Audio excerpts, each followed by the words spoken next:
rolling, check. Calm and stay on the hardwood.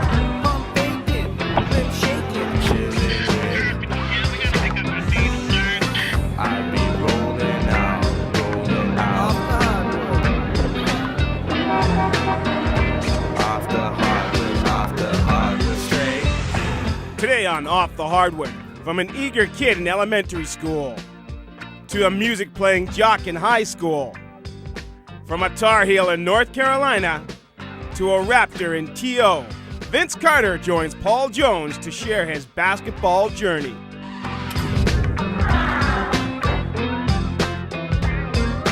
Straight off the hardwood. Off the hardwood. Welcome to another edition of Off the Hardwood. I'm your host, Paul Jones, and today we get to hang out with the guy who many call the franchise player of the Toronto Raptors, Vince Carter. Vince, thanks for your time, and I look forward to spending some time and chatting with you here. And I guess to get into it, your mother, a very big part of your life, and being a school teacher, what was it like growing up in the Carter household with a school teacher? It was tough. Moms, my grandmother, my aunts, and even some of my uncles, all educators. So it was tough, and it was always about school. It was always, get your books before you do anything. Before I could play a game in high school and rec league, school was first. So education is big. You have a really special relationship with your mother. People look at it and some people will, twist their head or raise an eyebrow. What is it with you and your mom? You got a real special relationship. It just happens that way. More than anything, it's not something we say we're going to try to make happen. It's just a bond that we have. And one thing I think, I always believe in my heart that nobody can break that bond. Because she's a special person in my life. She's been there for me in tough times and in good times, and always there supporting me. So, what people say about Vince, this and that, about whatever they say about the two of us, and I wouldn't change it for the world.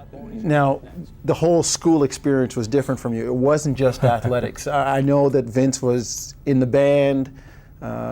What else was school and music? I know that was a big part of your upbringing. Oh, definitely. I started that about 6th grade, or maybe even before, but 6th grade is what I actually remember. And been playing music, been involved in the band ever since, and just something I learned to enjoy. I'm a person who loves music anyway, and that just enhanced my love for it because it was just something different because, you have the classical, you have the contemporary, you have so many different types of music, the box, and all that type of music, and I've grown to love it because of playing in the band. I not only played in the marching band, I was in the jazz band, the different concert bands, the symphonic bands. There's just so many different styles of music that I was involved in. I learned to like it. I taught myself how to play trumpet. I taught myself how to play the baritone. I taught myself how to play the tuba. Taught myself how to play the trap set, the different drums, and all the drums. And being drum major, in front of the band, you hear everything. Right. You hear the melody. You hear the little flutes in the background. I also taught myself how to play clarinet. So I taught myself how to play a lot of different instruments because I was so interested in it, and I was so wrapped up in what's going on. And I think I approached the band like I approached basketball. I love it. I do it because I love to do it, not because I have to. And after a while, I started making up the dances for the band with some of my other friends.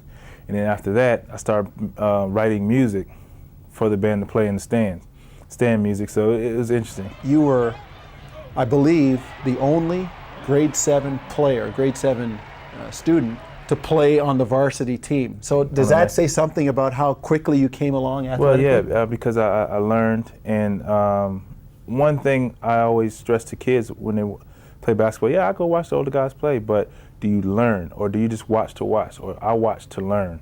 And I picked up a lot of things from some of the great players in my county, in my city, in my area, not even just in Daytona, but outside of that area who I would play basketball, and I learned a lot of things.